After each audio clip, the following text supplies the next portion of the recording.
nécessaires pour que nous puissions nous soigner. S'il y a des médicaments, entre un médicament qui n'est pas standardisé, c'est l'argument de l'OMS, un médicament qui vient de Chine et qui tue la population africaine, qu'on me montre un seul cadavre de l'artémisia sur le continent africain, moi je leur montrerai des milliers de cadavres sur le continent africain aux médicaments qui sont autorisés même par cette Organisation mondiale de la santé. Pourquoi cette politique de 2 poids, 2 mesures?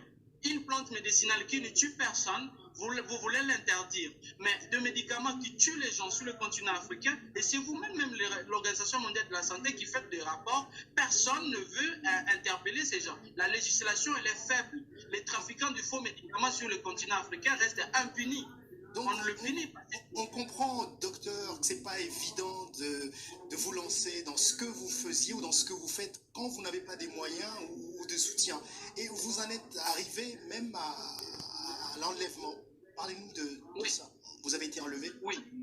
Alors, je suis invité le 26, le 27, le 28 février 2019 à l'Union africaine.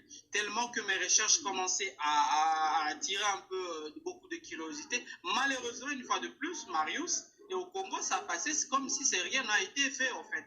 Alors que la France, l'OMS, le Genève, Belgique, il y avait des publications du jour au jour de tout ce que je faisais. Vous regardez à partir de 2019-2018, vous tapez seulement Le Monde, Paris Match, Le Figaro, ainsi de suite, ou le Libre Belgique, ainsi de suite. Vous allez trouver vous tapez seulement Dr Jérôme Mounyangui, vous allez voir autant de publications sur moi. Mais dans mon pays, il n'y avait rien du tout. Rien ne se passait en fait. C'est comme si rien n'était fait. Alors, je suis invité à l'Union africaine. C'était le 28, j'arrive à l'Union africaine, j'étais le 25 février 2019. Je participe à la session des chercheurs à la commission recherche et technologie à l'Union africaine, où je devais présenter mes résultats de recherche. Pour moi, je devais me faire passer à la commissaire, à la madame la commissaire, il y a une commissaire qui s'occupe de cette commission, et je lui avais dit que moi, je trouve aujourd'hui la solution africaine doit être appuyée par par l'Union africaine. Par l'Union africaine. Normalement, c'est l'Union africaine. C'est logique. C'est logique. Voilà, c'est logique. Parce que j'ai cherché l'appui en République démocratique du Congo, je n'étais appuyé par personne en RDC. Je fais ces recherches. Je faisais Marius, je fais ces recherches, ça m'a coûté 100 000 euros. 100 000 euros, ces recherches qui ont été financées par des dons de Français, de 10 euros, de 5 euros, parce que je devais quémander en France pour aller réaliser les recherches aujourd'hui qui révolutionnent un peu. Ça aussi, c'est un côté où les Africains ne veulent pas soutenir leurs chercheurs. Mais quand vous dites ça, docteur, est-ce que les autorités congolaises vous connaissent? Est-ce que vous avez essayé de les approcher? Est-ce que vous connaissez le ministre de la Santé? Est-ce que vous connaissez les structures? Les structures vous connaissent?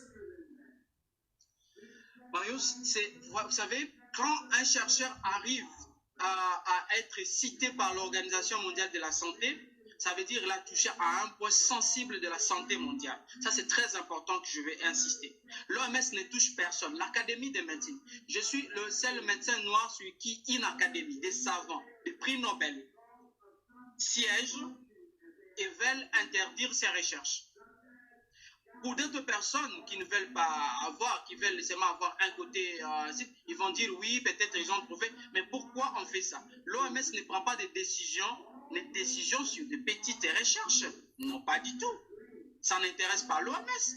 Une décision de l'OMS, c'est la politique internationale. En d'autres termes, les recherches que j'ai commencé à faire depuis 2013 peuvent toucher la politique internationale de l'OMS sur le continent africain et dans le bon sens, parce que ça peut nous aider à réduire beaucoup de maladies.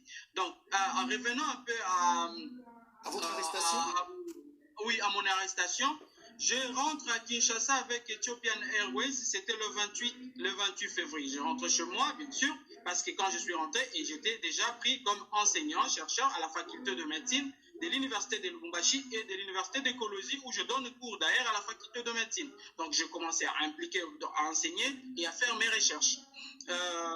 Je rentre le 28 février parce que je devais organiser, d'ailleurs, c'était une émission avec un journaliste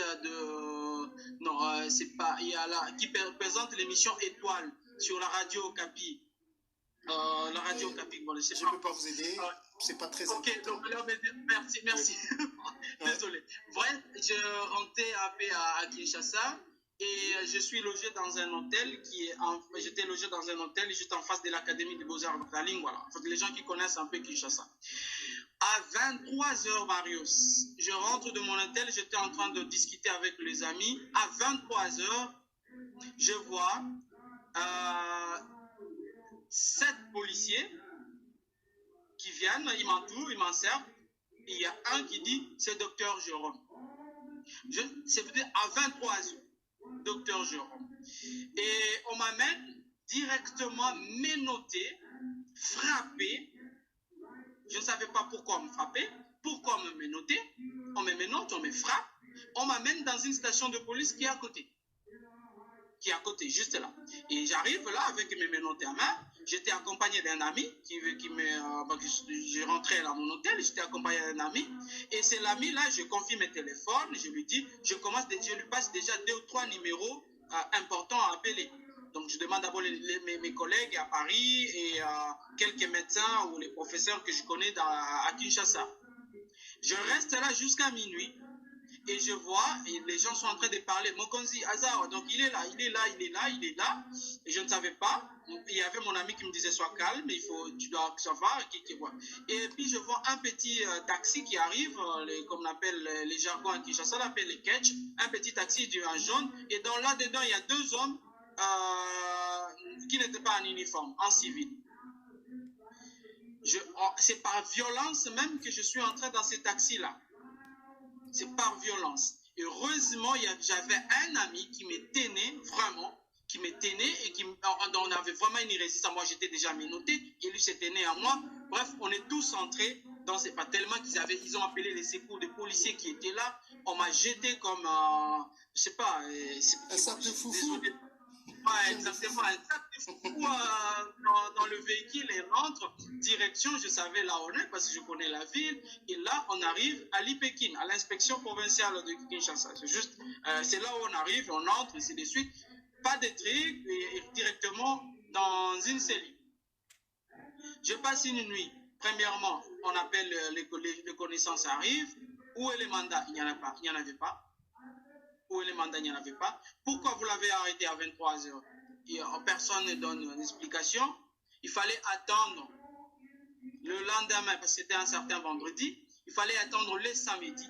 Et vous connaissez un peu le système. Les gens n'arrivent pas le samedi, ils viennent, ainsi de suite. Ce qui fait que les colonels, les responsables qui étaient là n'étaient pas là ce jour-là. Donc je passais encore une nuit sans que je sache pourquoi j'étais arrêté, ainsi de suite. Les dimanches, je passe une nuit. Les lundis, mais c'était des nuits de trop. Et en plus, tu es maltraité, tu n'as pas le droit de sortir, même fais pas de besoin. Tu es là, tu es ainsi de suite. Et après les lundis, lorsque mes contacts, maintenant il y a des téléphones, parce que j'étais déjà comme on connaissait un peu mon dossier, était très sensible, j'étais suivi par la Fédération internationale des droits de l'homme. C'est ainsi que la Fédération internationale des droits de l'homme est venue et demandé des explications.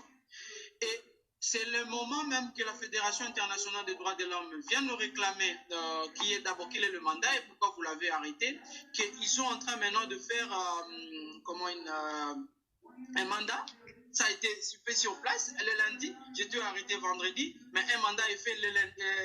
Je suis arrêté vendredi, mais un mandat est fait le lundi. Et la Fédération internationale prend contact avec va voir le procureur à Gombe, au parquet de Gombe, et il demande non, il y a quelqu'un qui est arrêté arbitrairement, c'est un grand chercheur. Il ne devait pas subir. Ce monsieur, il passe sur toutes les chaînes et d'ailleurs, il vient de participer à une grande réunion des chercheurs africains à l'Union africaine. Et c'est comme ça que vous avez été libéré et vous êtes resté au Congo.